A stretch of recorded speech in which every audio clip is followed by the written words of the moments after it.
예수님의 부활하심은 역사적인 사실입니다. 이 역사적인 사실을 갖고 논쟁하는 것은 무의미한 말장난에 불과한 것이죠. 예수의 부활을 성경과 교회 역사가 증언하고 있습니다. 그래서 이 예수의 부활을 부정하는 자들은요, 하나님을 부정합니다. 불신자들은 예수의 부활을 믿지도 않고 무조건 부정을 하죠.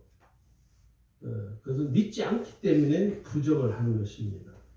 그래서 이 예수의 부활을 부정하는 미국에 실제로 지금 현재 미국에서 존재하는 인물입니다. 미국에 기자가 있어요. 그분이 책을 쓰기도 하고 제가 작년에도 한번 소개를 해드렸는데 리 스트로벨이라는 무신론자였습니다. 이분이 그 기자였는데 이분이 기독교에 대해서 매우 냉소적이고 아주 기독교를 대적하는 입장에 서 있는 철저한 무신론자였습니다.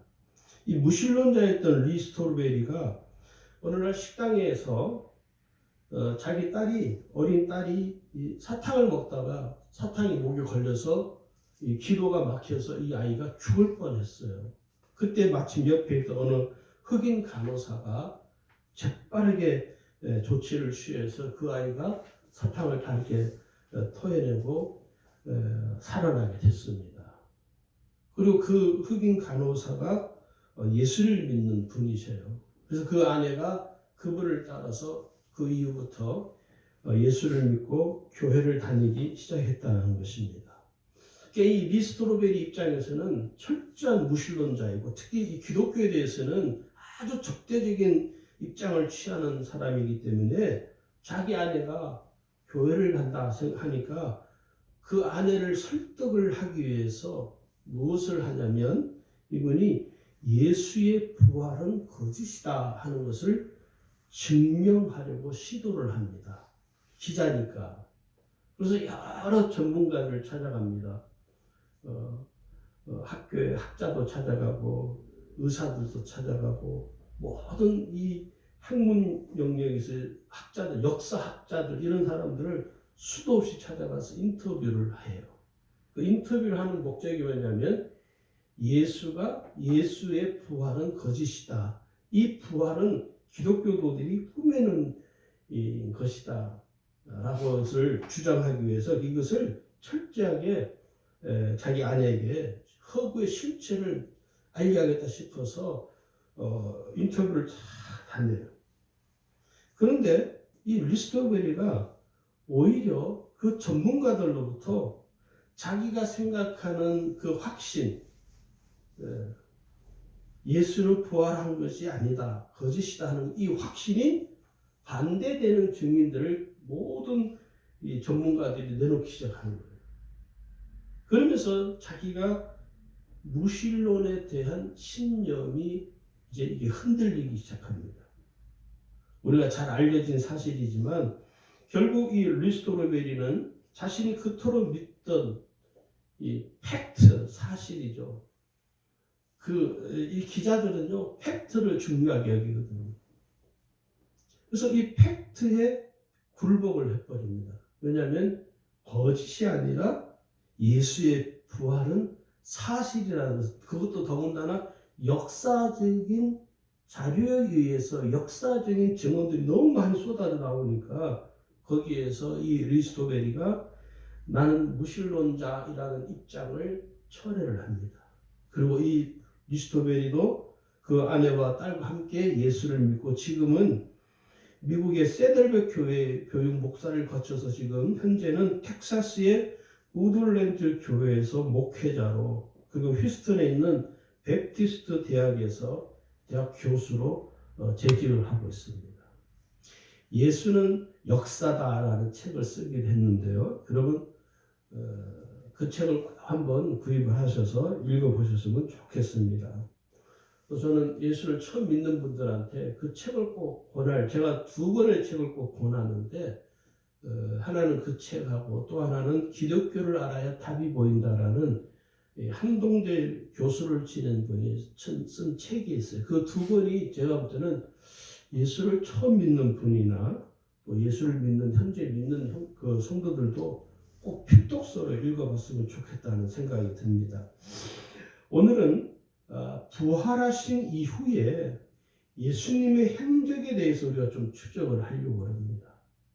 우리가 부활절마다 또 부활에 대한 설교를 제가 할 때마다 간헐적으로 예수님의 부활에 대한 어떤 그 행적들을 이야기했는데, 오늘은 부활하신 예수님의 이후에 40일 동안 예수님의 행적을 좀 추적을 해서 다를 수는 없고 다 중요한 부분만 몇 가지 사건만 좀 말씀을 드리려고 합니다. 부활을 처음으로 목격한 여인들이 있죠. 오늘 우리가 읽은 본문에도 소개가 되고 있죠. 예수님이 부활하신 이 사실을 사도들이 가서 먼저 확인을 한 것이 아니라 여인들이 먼저 안식 후 첫날이 되는 새벽에 가장 먼저 무덤으로 달려간 사람들이 여인들입니다.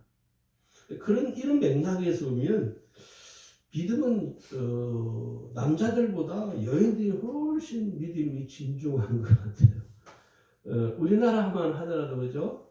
기독교 인구에 우리 기독교인을 위해서 1,000만으로 1,000만은 안 됩니다. 1,000만으로 잡고 약 한 70% 이상은 여인들입니다. 나머지 30%는 남성들로 되어 있죠. 30%도 채 안 되죠.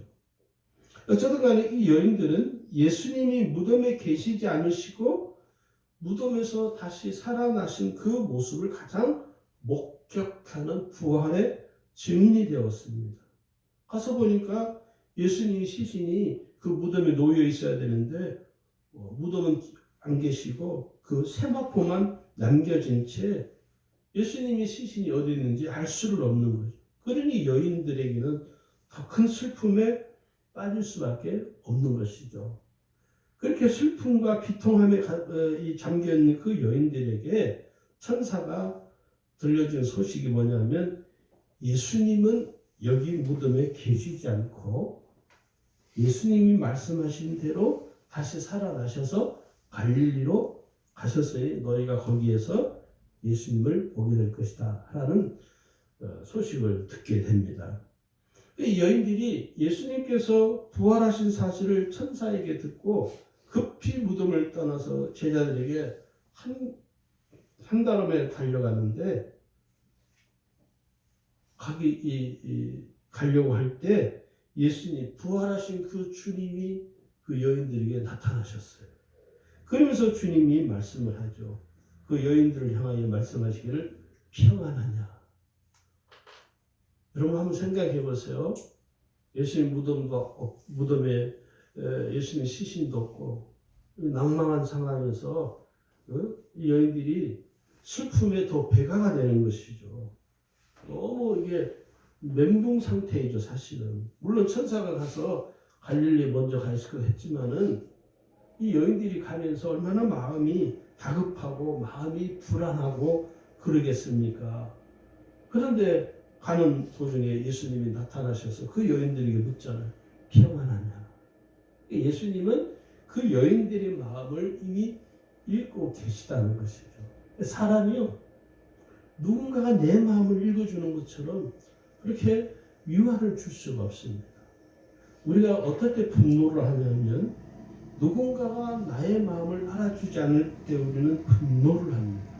그런데 누군가가 나의 마음을 미리 읽고 내게 위로를 해주는 말을 건넬 때 우리는 안정감을 느끼는 거죠. 이 여인도 마찬가지입니다. 여인들도 예수님이 묻잖아요. 평안하냐. 예수님의 발을 이 여인들이 붙잡고 경배를 했다라고 성경은 기록을 하고 있습니다.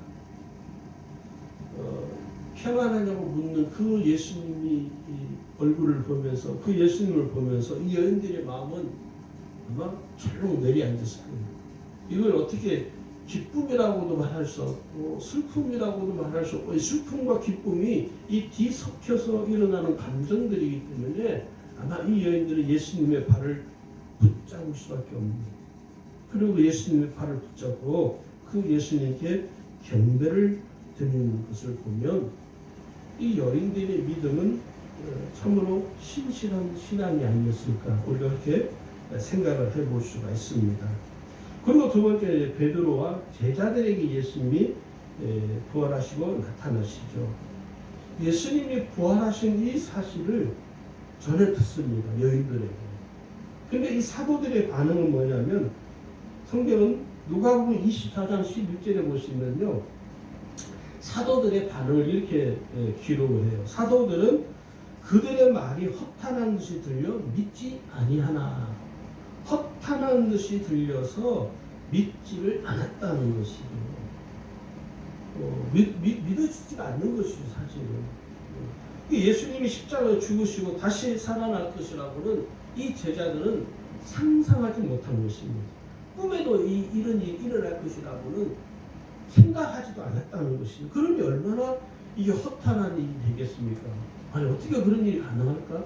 죽은 자가 어떻게 살아날 수 있을까?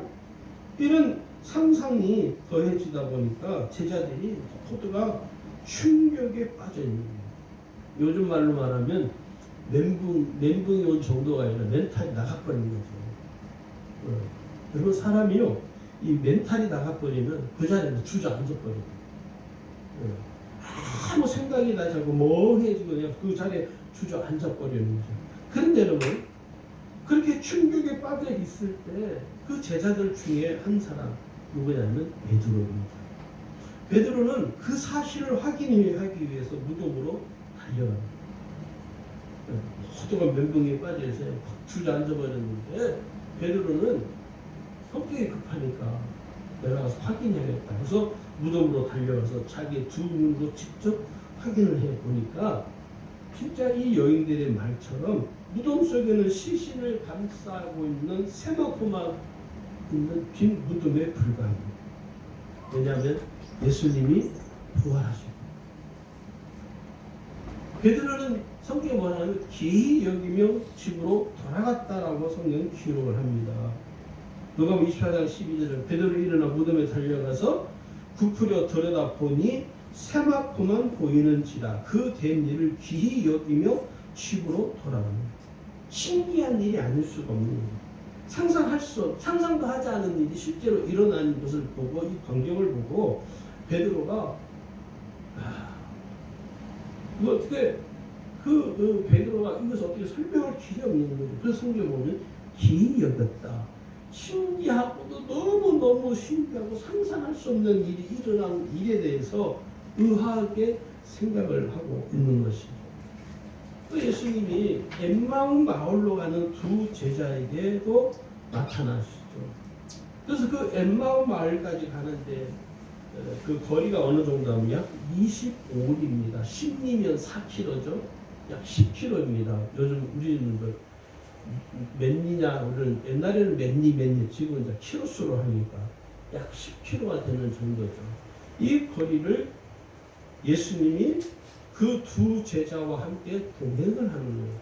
그래서 그 길을 쭉 가면서 길거리에서 서로 이야기를 서로 주거니 받거니 해요. 예수님과 그 제자들과.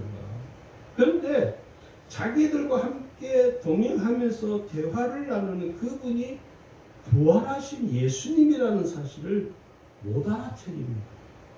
여러분 한번 상상해 보세요. 여러분 같으면 알아챌 것 같아? 저는 처음에 그랬어요. 야, 이 제자들이 진짜 뻔뻔하고 어떻게 예수님 모를 수 있을까? 나 같으면 금방 알 수 있을 것 같은데. 근데요, 성경을 잘 묵상하다 보면, 자세히 들여다보면 이 제자들이 알 수 없도록 깨닫지 못하는 이유가 있습니다. 이 예수님께서 두 제자들에게 말씀을 하셨지만 그들은 여전히 부활하신 주님이라는 사실을 잘 인지하지 못하는 것이죠. 나중에 예수님이 자기들을 떠나고 난 이후에 그때 뒤늦게 깨닫게 됐습니다. 그죠? 두 제자들이 가면서 그 예수님 하시면, 야, 혹시 그분이 우리에게 말씀을 할 때 우리의 마음이 뜨겁지 아니하더냐? 그러니까 둘 다 뭐라고? 그 너도 그러냐? 나도 그래. 이 사람의 마음이 뜨거워지네? 나도 보니까 그분이 있고 부활하신 주님이신 거예요. 이 예수님 부활하신 사실은 역사적인 사건이지만 영적인 일이라는 사실을 우리가 잘 알고 깨달아야 됩니다. 다시 말해서 신앙생활은 육신적인 것으로만 할 수 있는 영역이 아니에요. 육신적인 것만으로 할 수 있는 부분이 아니라 영적인 은혜가 있어야 됩니다. 여러분 잘 보세요. 말씀을 우리가 듣고 깨닫는 거 우리 육신의 노력으로 되는 게 아니죠.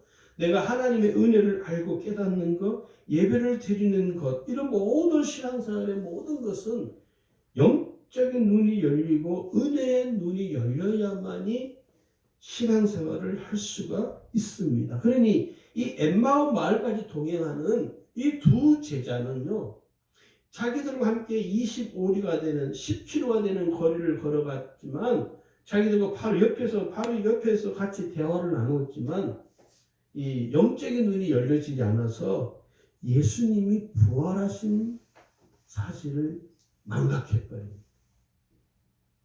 예수님과 함께 동거동락했던 그 제자들도 그런 어리석은 일을 범하잖아요. 신앙은요, 우리도 똑같습니다. 네. 여러분, 우리가 성경을 읽으면 어떤 사람은요, 성경을 읽고 마음이 뜨거워지고, 성경을 읽고 어떤 사람은 막 회개하고 그러는데, 어떤 사람은 성경을 읽어도 맹숭맹숭해요. 네. 어떤 사람은 설교를 들어도 마음이 감동이 되어서 은혜가 충만한다. 어떤 사람은 같은 말씀을 듣는데도 맹숭맹숭이고. 왜 그럴까요? 이게 영적인 것을 아는 사람과 알지 못하는 사람의 차이입니다. 할렐루야. 이게 차이예요, 차이. 그러니까 하나님께서 내게 주시는 그 은혜를 영적인 눈이 열려지지 않으면 깨달을 수가 없는 것이죠. 그래서 여러분, 세상 사람들은 아무리 우리가 이야기하고 설명하고 입에 우리가 그냥 침을 튀기면서 그들에게 하나님은 살아계시다, 예수님은 부활하셨다, 예수님은 이 세상에 다시 재림하신다, 예수님은 이 세상을 심판하시러 다시 오실 것이다, 아무리 우리가 열변을 토해도 세상 사람들은 그 이야기에 귀를 기울이지 않습니다. 왜요? 그들은 영적인 눈이 가리워져 있기 때문에 그런 거예요. 영적인 눈이 이렇게 가리워져 있으면요, 아무리 이야기해도 볼 수가 없고 들을 수가 없고 깨달을 수가 없는 이 제자들도 지금 똑같습니다. 그래서 우리 주님에게 모든 성도들이 온전한 신앙생활을 잘 하려면 믿음의 눈이 열리고 영적인 눈이 열리고 은혜의 눈이 열려야 돼요. 이 세 가지만 잘 하시면 내가 마치 하나님을 보는 것처럼, 내가 예수님과 지금 실제로 사는 것처럼 우리가 살아갈 수 있습니다. 또 제자들 이 11명에게 예수님이 나타나시는 장면이 누가복음 24장에 있죠. 거기 보면 부활하신 주님께서 제자들에게 나타나셔서 말씀을 하시죠. 뭐라고 하냐면 너희에게 평강이 있을지어다. 그 여인들에게도 첫 말이 뭐냐면 평안하느냐. 또 이 제자들에게도 예수님이 말하면 너희에게 평강이 있을지어다. 예수님은 제자들에게 평안을 빌어주는 것이죠. 이 제자들의 반응은 부활하신 예수님 보고 놀라워하고 무서워했다라고 성경은 보면 알 수 있습니다. 그래서 예수님께서 제자들에게 말씀하기를 어찌하여 두려워하며 어찌하여 마음에 의심이 일어나느냐? 내 손과 발을 보고 나인 줄 알라? 또 나를 만져보라. 영은 살과 뼈가 없으되 너희 보는 바와 같이 나는 있느니라. 제자들에게 어찌하여 무서워하고 어찌하여 마음에 의심이 일어나느냐. 왜냐하면 예수님 부활하신 사실을 그렇게 심각하게 인지하지 못하기 때문에. 그리고 예수님 그들에게 야, 내 손과 내 발을 보고 나인 줄을 너희가 알아라, 믿으라, 그 말이죠. 그러니까 이 제자들이 또 묻습니다. 제자들에게 예수님이 또 말씀하기를 너희는 이 모든 일의 증인이라. 볼지어다 내가 내 아버지께서 약속하신 것을 너에게 보내리니 너희는 위로부터 능력으로 입혀질 때까지 이 성에 머물라. 그렇게 예수님이 누가복음 24장에서 말씀을 하고 계십니다. 이 제자들에게 뭐라 예수님은 이제 부활의 증인으로 살아갈 것을 지금 예수님이 말씀을 하고 계시는 것입니다. 거기 48절 누가복음 24장 48절 49절에 보면 너희는 이 모든 일의 증인이라, 부활하신 주님의 증인이라는 사실을 예수님이 이제 처음으로 그 제자들에게 인식을 시키고 있습니다. 이런 부활의 증인은 어떤 사람이냐면 예수님께서 부활하신 사실을 목격한 사람이 증인이에요.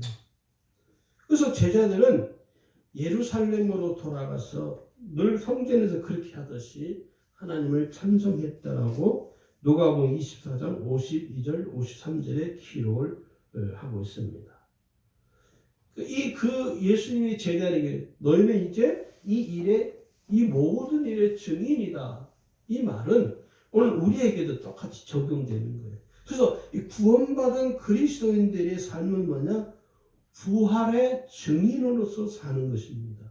제자들에게 적용되는 이 말씀이 오늘 저와 여러분에게도 똑같이 동일하게 적용되는 말씀이라는 것이죠. 그런데 문제는 아까 예수님이 11 제자들에게 이 도마를 제외한 이때는 도마가 없었습니다. 11명 제자들 예수님 말씀하실 때 도마는 그 자리에 없었어요. 그 예수님의 부활을 의심하는 이 도마에게도 예수님이 나타나십니다. 그래서 이 도마가 뭐라고 하냐면 제자들이 야 우리가 부활하신 분 직접 만났다 그러니까 도마가 화를 내죠. 자기의 손으로 직접 만져보고 자기의 눈으로 확인해야 믿을 수 있다고 큰 소리 치는 거예요. 나는 믿지 못하겠다. 내가 너희들의 말만 듣고는 내가 믿을 수 없고 내 두 눈으로 내가 직접 내 손으로 예수님의 목자 창자를 내가 만져봐야 부활하신 사실을 내가 믿을 수 있겠다. 어떻게 보면 상당히 합리적인 생각인 것 같죠. 굉장히 합리적인 것 같아요. 그렇지 않습니다. 하나의 문제가 모순이 하나가 있어요. 뭐냐면 여러분 믿음은요. 이 합리적이라는 함정이 뭐냐면 인간의 이성적인 그 생각을 가지고는 예수님이 부활하신 사실을 인지하지 못합니다. 여러분 신앙은요 이성으로만 하는 게 아니에요. 내 이성만 가지고 신앙생활을 할 수 있는 부분이 아닙니다. 그러니까 이 도마의 행동은요 무엇과 같은 뭐냐면 한마디로 말하면 불신앙적인 생각과 말에서 나오는 것입니다. 그 밑바닥에 뭐가 깔려 있냐면 도마의 마음속에 이 바닥에 뭐가 깔려 있냐면 불신앙적인 생각이 깔려 있는 거예요. 나는 못 믿겠다. 그 말은 불신앙이잖아요. 그러니까 예수님이 부활하신 사실을 믿지 못하는 그 의심하는 도마에게 예수님이 친히 나타나셔서 말씀하십니다. 그게 이제 요한복음 20장 26절에 보면요. 예수님이 그 도마에게도 나타나셔서 뭐라고 하냐. 너에게 평강이 있을지어다. 도마에게도 평강이 있을지어다. 또 평안을 빌어주시죠. 그러면서 도마에게 예수님 말하면 이 7절에 가면요. 내 손가락을 이리 내밀어 내 손을 보고 내 손을 내밀어 내 옆구리에 넣어보라. 그리하여 뭐라고 하냐면 믿음 없는 자가 되지 말고 믿는 자가 되라. 예수님도 지금 도마에게 뭘 이야기하냐면 도마의 불신앙에 대해서 예수님이 말씀하는 거예요. 이 예수님이 부활하신 사실을 믿지 못하는 의심하는 그 도마에게 예수님이 손가락 내밀어서 내 손을 보고 내 손을 내밀어서 내 옆구리에 넣어보고 그렇게 했을 거 아닙니까? 도마가 강심장이죠. 우리 같으면 벌벌 떨어서도 못할 것 같은데 그러면서 예수님은 그에게 말씀하기를 믿음 없는 자가 되지 말고 믿는 자가 되라. 이렇게 말씀합니다. 여러분 믿음은요. 의심하지 않고 있는 사실을 그대로 받아들이는 겁니다.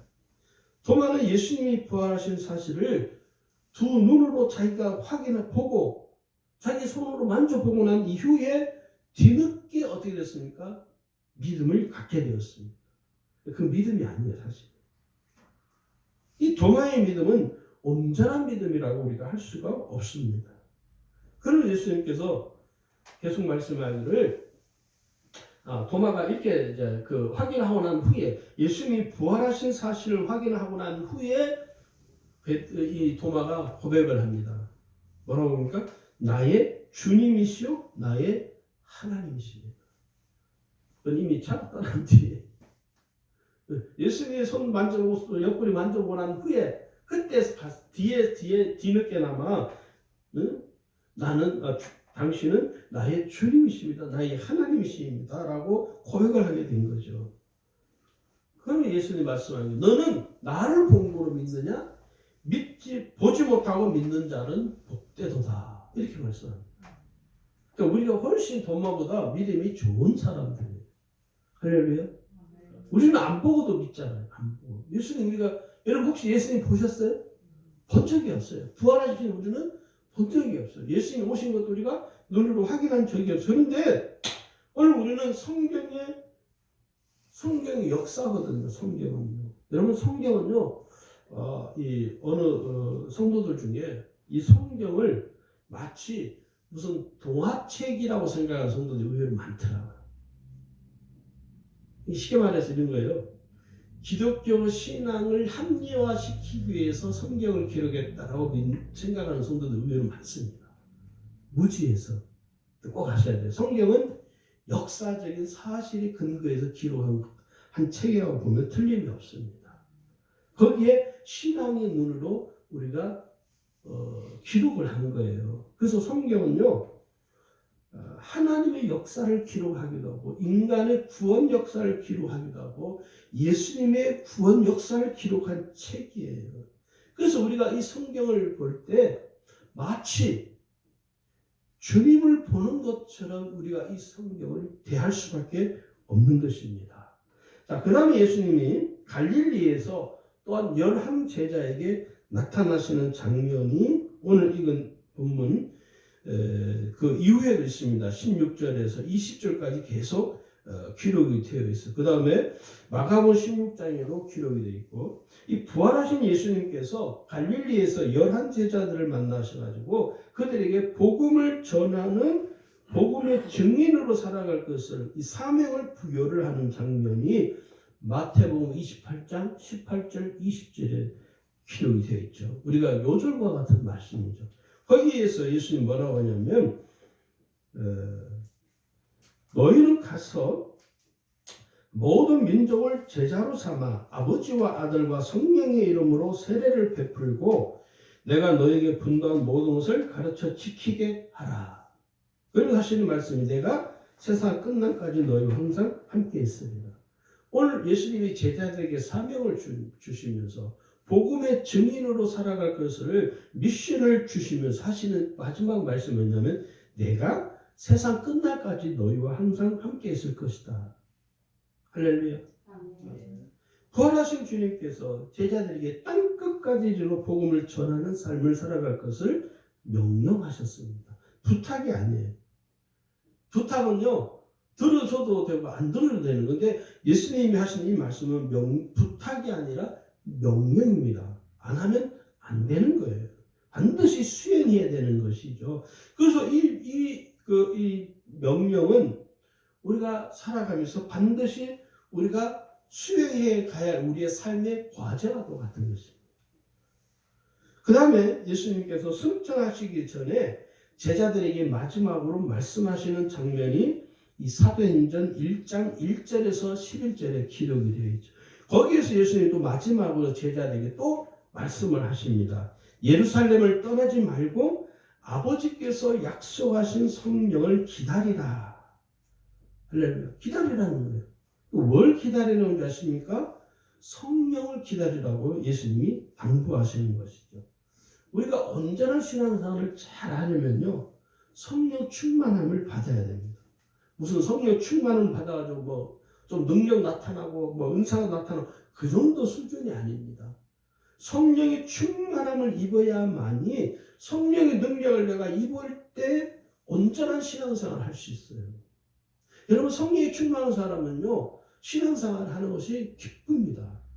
근데 신앙생활 하는 것이 기쁨이 없어요. 교회 가는 거 죽기보다 싫을 때가 있어요. 그러면 이거 아셔야 돼요. 아, 내가 성령이 충만하지 못하구나.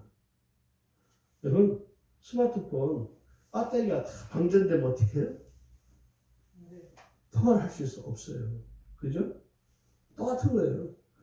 내 심령이 성령이 충만하지 못한 상태는요, 이미 스마트폰의 배터리가 방전된 거와 똑같은 거예요. 그러니까 힘 너가리가 없고 신앙생활 자체가 별로 기쁘지 않고 어떻게 해서라도 교회 안 가는 핑계를 한번 대고 싶고 그냥 성경을 보는 것도 다른 건 보는 건 열심히 보지만 성경 하나 보는 것도 힘든 거예요.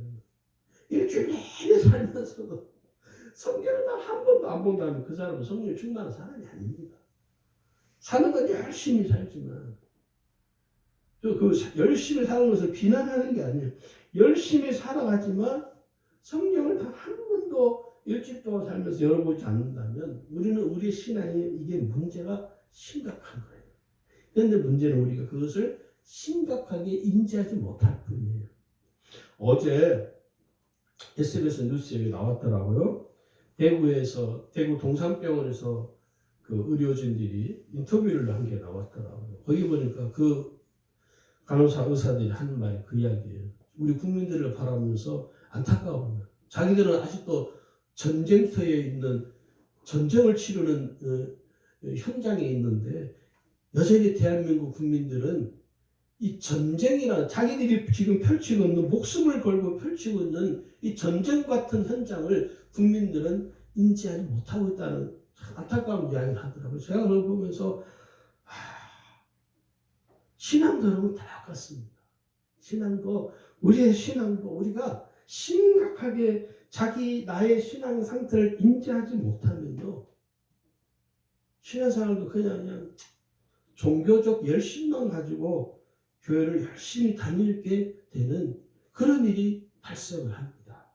그러니까 예수님께서 이 제자들에게 야 가서 빨리 전하라 하지 않고요. 기다리라는 거예요. 누구를? 성령을 기다리라는 거예요.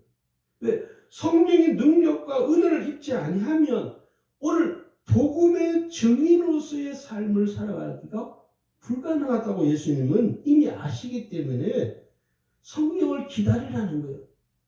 예수님이 승천하시고 난 이후에 성령이 임하게 되죠. 그리고 예수님이 사도 1장 8절에 가면요. 성령을 기다리라 하시면서 뭐라고 하냐면 이렇게 말씀하죠. 오직 성령이 너에게 임하시면 너희가 권능을 받고 예루살렘과 온 유대와 사마리아와 땅끝까지 이르러 내 증인이 되리라.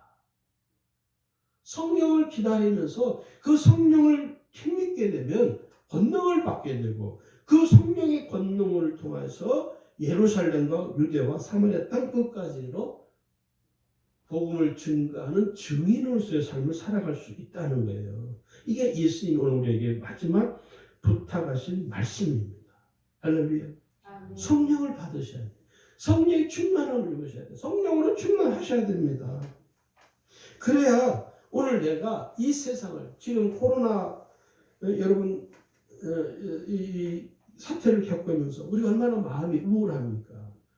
여러분 마음이 막 박장대소하고 웃을 일이 사실 없잖아요. 지금 이 암울한 시기에 박장대소하면서 웃을 일이 있습니까? 없습니다. 근데요, 이 시기에, 이 암울한 이 시기에 내가 이길 수 있는 것이 뭘까? 성령의 능력입니다.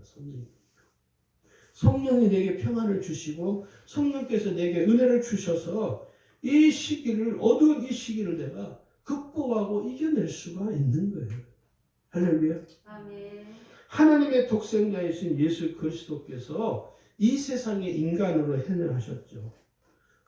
그분이 십자가에서 온갖 멸시와 조롱과 고초들을 다 겪으시고 피 흘려 죽으심으로 인해서 죄인된 나를 죄에서 구원해 주셨습니다. 오늘 우리가 이 사실을 망각하면 안 돼요. 우리가 늘 기억해야 됩니다.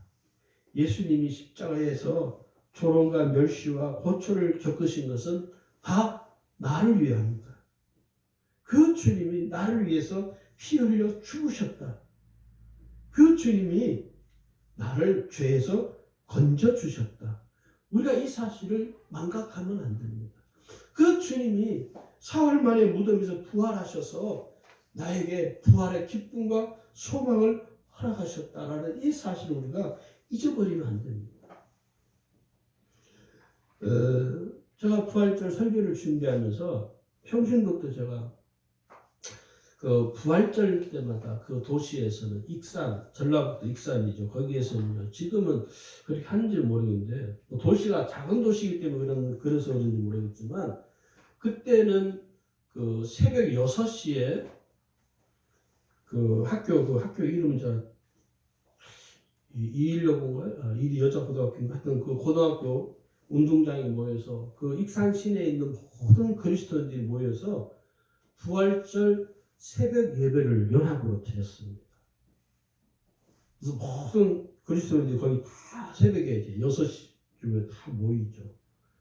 우리 교회 성도들도 목사님 같이 예배에 참석하고 그걸 수년 동안 했어요.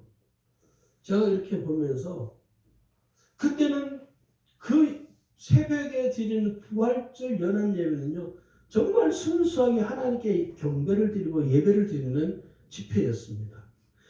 그런데 언제부터인가 오늘날 이 도시들이 부활절 새벽 연합 예배를 안 드리고요 오후에 낮에 2시, 3시 이때 드려요. 그것은 그야말로 행사에 불과한 거예요. 제가 그래서 그런 마음이 드는 거예요. 행사를 위한 부활절이 되지 말고 정말 부활하신 주님을 우리가 경배하는 이 부활절 연합 예배가 새벽에 이루어졌으면 어떨까? 그건 행사가 아니에요.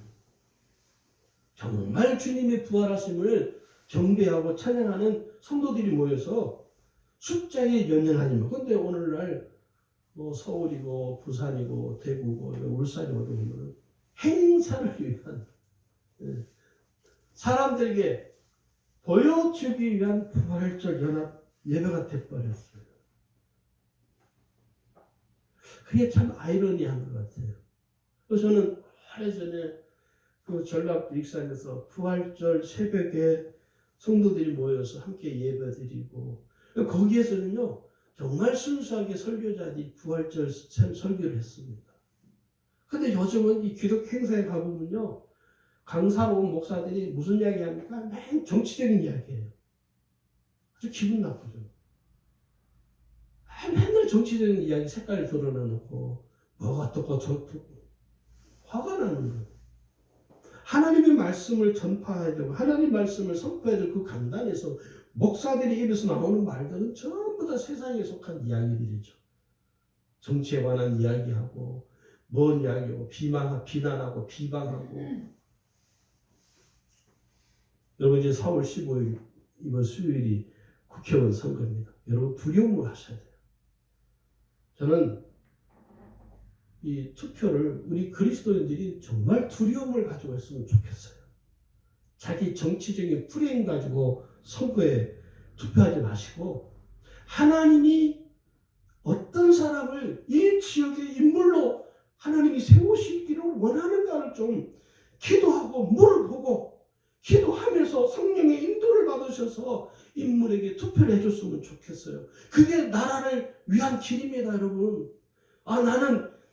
나는 보수주의자니까 나는 무조건 보수주의 아니에요. 나는 개방주의니까 나는 무조건 야당 아니에요. 야당이냐 여당이냐를 중요한 게 아니에요.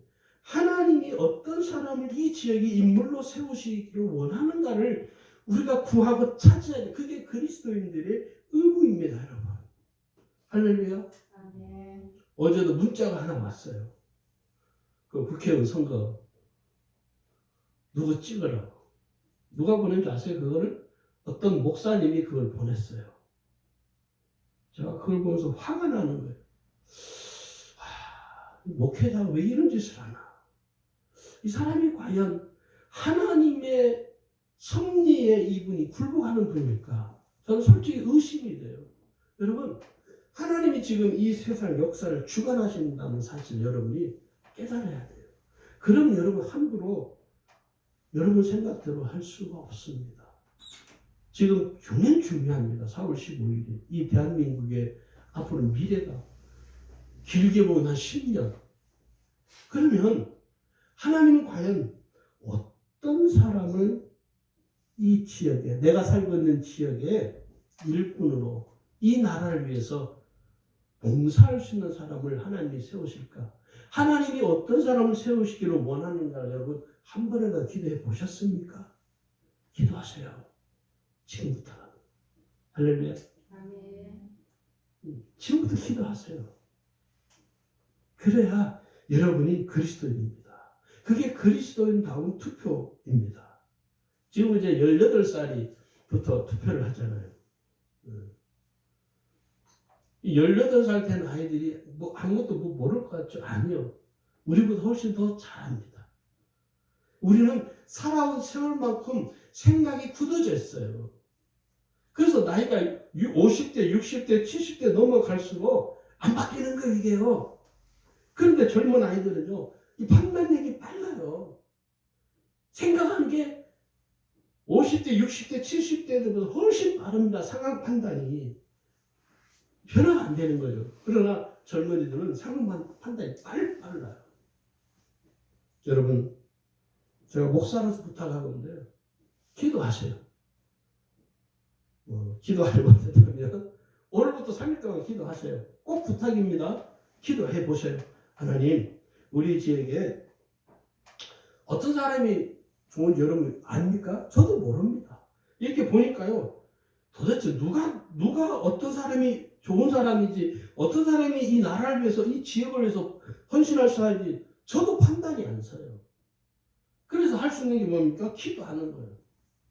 몇 명 중에서 하나님, 요 사람들 중에 내가 누구를 찍을까요? 내 마음에 감동을 주세요. 하나님이 세우시기를 원하는 사람을 하나님 내게 마음에 감동을 주셔서 세울 수 있도록 역사해달라고 기도를 하세요. 저는 투표할 때마다 그렇게 했습니다.